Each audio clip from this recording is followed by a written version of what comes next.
ఈ మధ్య ఒక విషయం ప్రపంచం మొత్తాన్ని ఆలోచింపజేసింది.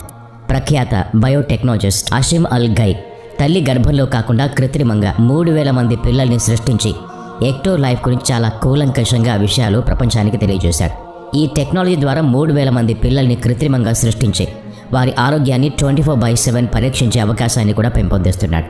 అంతేకాదు తల్లి గర్భంలో ఎలాగైతే పెరుగుతారో అదేవిధంగా కృత్రిమ విధానంలో కూడా పిల్లలు అలాగే పెరగటం, తల్లిదండ్రులు వారి ప్రతి ఎదుగుదలని చూసి మురిసి ఆనందించడం, ఇవన్నీ వింటూ ఉంటే ఎలా ఉంది, అద్భుతంగా అనిపిస్తుంది కదా.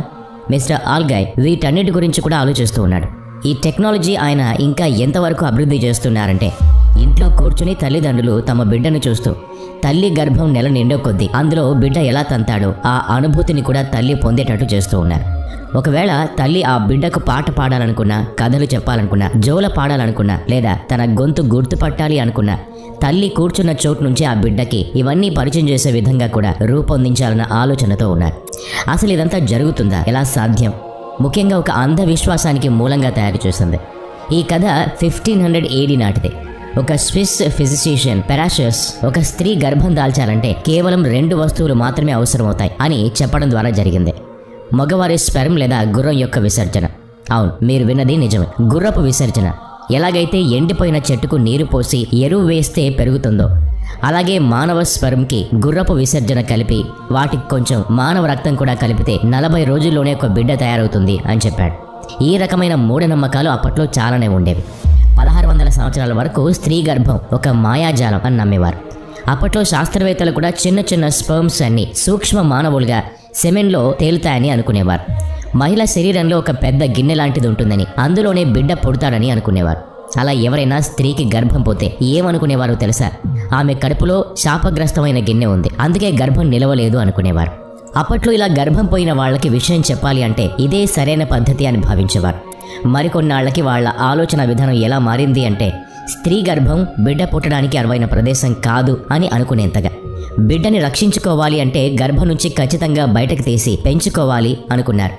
వారి ఆలోచన విధానం అలాగే ఉంటుంది. ఆ తర్వాత 1923లో బ్రిటిష్ బయాలజిస్ట్ జేబిఎస్ హాల్డన్ తన సైన్స్ నావెల్ డేల్ డెల్యూస్లో ప్రచురించారు. అందులో ఒక కాల్పనిక కథ వివరించారు. డ్యూపాంట్ స్క్వాడ్స్ అనే 2 శాస్త్రవేత్తల్ని అందులో కల్పించారు. 1951లో వారిద్దరూ విమాన ప్రమాదంలో చనిపోయిన ఒక మహిళ అండాశయంలోని అండాల్ని కృత్రిమ పద్ధతిలో వాటికి సరైన పోషకాహారాన్ని అందించి జీవించి ఉండేలా చేశారు. ఆ తర్వాత వాటిని ఒక తెలియని వ్యక్తి యొక్క స్పర్మ్తో కలిపి ఫర్టిలైజేషన్ ఫలదీకరణ చేశారు. అప్పట్లో ఈ కథ చాలా ప్రాచుర్యంలోకి వచ్చింది. నిజంగా ఇలా జరుగుతుందా అని చాలామంది ఆలోచించారు కూడా. అయితే కథలో ఉన్నట్టుగా 2 శాస్త్రవేత్తలు చేసిన ప్రయోగానికి ఫలితం దాదాపు 90% కనిపించింది. దీని ఫలితంగా 1968 ప్రథమంలోనే ప్రతి సంవత్సరం దాదాపు 60,000 మంది పిల్లల్ని ఇలా సృష్టించడానికి ముందుకు వచ్చిన దేశంగా ఫ్రాన్స్ చరిత్ర సృష్టించింది. అయితే జేబిఎస్ హోల్డెన్ రాసింది ఒక నవల పూర్తిగా కల్పితం. అప్పటికీ తనకి ఎలా తెలుసు? సరిగా 100 సంవత్సరాల తర్వాత అచ్చం అతను చెప్పినట్టుగానే కృత్రిమంగా పిల్లలు సృష్టించబడతారు అని. అసలు ఇదంతా సాధ్యమవుతుంది అని ఎలా తెలిసింది? తల్లి గర్భంలో కాకుండా బయట ఒక కుండ లాంటి ప్రదేశంలో పూర్తిగా ప్రయోగశాలలో పిల్లల్ని సృష్టించడం అనేది కొన్ని 100 సంవత్సరాల క్రితమే అతను ఊహించాడా? అయితే అతను ఊహించి రాసిన విధంగా ఈ టెక్నాలజీ బయటికి రావడానికి 100 సంవత్సరాలు పట్టింది. చిటికలో అయిపోయే పని కాదు కదా. 1996లో జరిగిన ఈ ప్రయోగంలో శాస్త్రవేత్తలు 14 గొర్రె పిండాలను తీసుకున్నారు. వాటిని వాటి తల్లి యొక్క యామ్నియాటిక్ ఫ్లూయిడ్లో ఉంచారు. అలా చేస్తే కనీసం ఒక్క గొర్రె అన్న సజీవంగా పుడుతుంది, డెలివరీ చేయొచ్చు అని శాస్త్రవేత్తలు అనుకున్నారు. ఈ ప్రయోగం ద్వారా హషమ్ అల్ గై ఎక్టోపిక్ విధానంలో ఇదే విధంగా మానవ బిడ్డల్ని కూడా సృష్టించవచ్చు అని ప్రపంచానికి తెలియజేశారు. ఈ విధానంలో ముందుగా కొన్ని వేల కృత్రిమ గర్భాలు గాజు కుండల్లో సృష్టించడానికి కావలసిన వాతావరణాన్ని ఏర్పరచాలి. కృత్రిమ గర్భంగా దాన్ని ఏర్పాటు చేస్తారు. ఆ తర్వాత వాటిలో బిడ్డ పెరగడానికి ఎటువంటి ఇన్ఫెక్షన్స్ రాకుండా కాపాడడానికి కృత్రిమ యామ్నియోటిక్ ఫ్లూయిడ్తో నింపుతారు. నిజానికి యామ్నియోటిక్ ఫ్లూయిడ్ అనేది తల్లి గర్భంలోని నీరు. అందులో పెరుగుతున్న బిడ్డ యొక్క మూత్ర మిశ్రమం. దీనివల్ల బిడ్డకు కావాల్సిన పోషకాలు, హార్మోన్లు, యాంటీబాడీస్ ఇవన్నీ అందుతాయి. అందుకే యామ్నియోటిక్ ఫ్లూయిడ్ బిడ్డ పెరుగుదలకి చాలా అవసరం, ముఖ్యం కూడా. దీని ప్రాముఖ్యతను తెలుసుకున్న ఎక్టోపిక్ విధాన రూపకర్త యామ్నియోటిక్ ఫ్లూయిడ్ని లాక్టేట్ రింగర్ సొల్యూషన్తో రిప్లేస్ చేశారు. లాక్టేట్ రింగర్ సొల్యూషన్ మానవ శరీరంలో ఉండే ద్రవం ఒకటే. అందుకే డాక్టర్లు ఎప్పుడైనా నీరసంగా ఉన్నప్పుడు దీన్ని తీసుకోమని సజెస్ట్ చేస్తారు. వీటితో పాటు బిడ్డను 24 గంటలు మానిటర్ చేయడానికి కొన్ని పరికరాలను కూడా అమరుస్తారు. ఎక్టోపిక్ విధానంలో ప్రతి క్షణం బిడ్డని కనిపెట్టి ఉంచడానికి 360 డిగ్రీలు తిరిగే కెమెరాని ఉంచుతారు. బిడ్డలో జరిగే ప్రతి కదలిక, పెరుగుదల టైం ల్యాప్స్ వీడియో రూపంలో తల్లికి స్మార్ట్ ఫోన్లో చేరవేస్తారు. ఒకవేళ తల్లి కనుక 9 నెలల తర్వాత తన బిడ్డ తన్ని గుర్తుపట్టాలి అనుకున్నట్లయితే కృత్రిమ గాజు తొట్టికి కొన్ని పరికరాల్ని అమర్చడం జరుగుతుంది. వాటిలో తల్లి గొంతుకతో కూడిన పాటలు సరౌండ్ స్పీకర్స్ ద్వారా ఆ బిడ్డకి 24 గంటలు చేరవేస్తూ ఉంటాయి. అలా బిడ్డ తన తల్లి గొంతును గుర్తుపట్టి 9 నెలల అనంతరం తల్లికి చేరువవుతుంది. చివరిగా బిడ్డ యొక్క ముఖ్యమైన సంకేతాలు తెలుసుకోవడానికి 3 సెన్సార్స్ని ఆ గాజు కుండ చుట్టూ అమర్చడం జరిగింది. మొదటిది బయో ఇంపీడెన్స్ సెన్సార్. బలహీన తక్కువ కరెంట్ను ఉపయోగించి బిడ్డ శరీరంలో ఎంత నీరు ఉంది, ఇంకా ఎంత అవసరం పడుతుంది, అలాగే ఎంత మజిల్ మాస్ ఏర్పడింది తెలుసుకుంటూ ఉంటారు. రెండవది ఎలక్ట్రో కార్డియోగ్రామ్ ఈసీజీ. బిడ్డ హార్ట్ రేట్ని ఎప్పటికప్పుడు మానిటర్ చేస్తారు. చివరిగా ఫోటో ఫ్లిథిస్మోగ్రఫీ. ఒక స్మార్ట్ వాచ్ లాగా బిడ్డ ఆక్సిజన్ లెవెల్ని కనిపెడుతూ ఉంటుంది. అంతా బాగుంటే పర్వాలేదు, కానీ ఏమాత్రం తేడా వచ్చినా వెంటనే అలర్ట్ ఇస్తూ ఉంటుంది. అప్పుడు వెంటనే ఎయిర్ కంట్రోల్ స్కానర్ సాయంతో బిడ్డ శరీరంలోని అణువణువు డిఎన్ఏతో సహా స్కాన్ చేస్తుంది. దీని వెనక ఒక కారణం కూడా ఉంది. బిడ్డని గాజు తోటలో ఉంచినప్పుడే తల్లిదండ్రుల యొక్క జన్యు పదార్థాలని అంటే డిఎన్ఏని కూడా ఆర్టిఫిషియల్ ఇంటెలిజెన్స్ ద్వారా అందులో ఉంచుతారు. ఏదైనా జన్యుపరమైన లోపాలు లేదా రోగగ్రస్తమైన డిఎన్ఏ పెరుగుతుంది అని అనిపించినప్పుడు వేగంగా వాటిని ఆరోగ్యకరమైన డిఎన్ఏతో రిప్లేస్ చేస్తారు. డిఎన్ఏ డేటా అంతా ఆర్టిఫిషియల్ ఇంటెలిజెన్స్ ద్వారా ముందే నోట్ చేసి ఉంచడం వల్ల ఇది సాధ్యమవుతుంది. అంతేకాదు బిడ్డ పెరుగుతున్న ప్రతి క్షణం, శరీరంలో పెరిగే ప్రతి కణం తల్లిదండ్రుల డిఎన్ఏతో ఖచ్చితంగా మ్యాచ్ అవ్వాలి. అనారోగ్యకరమైన డిఎన్ఏ పెరుగుతుంది అనిపిస్తే దాన్ని మోడిఫై చేసి ఆరోగ్యకరమైన డిఎన్ఏ పొందుపరచడానికి ఆర్టిఫిషియల్ ఇంటెలిజెన్స్ చాలా ఉపయోగపడుతుంది. ఒక డిఫెక్టివ్ జీన్ని కనిపెట్టడం, దాన్ని మళ్ళీ ఆరోగ్యకరమైన జీన్తో రీప్లేస్ చేయడం చాలా వేగంగా జరిగిపోవాలి.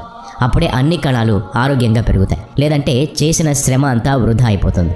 ఇదంతా జన్యుపరమైన లోపాలు లేదా రోగాలు తల్లిదండ్రుల్లో ఉండి అవి బిడ్డలకు సంక్రమిస్తాయి అనుకున్నవి మాత్రమే నియంత్రించగలుగుతారు.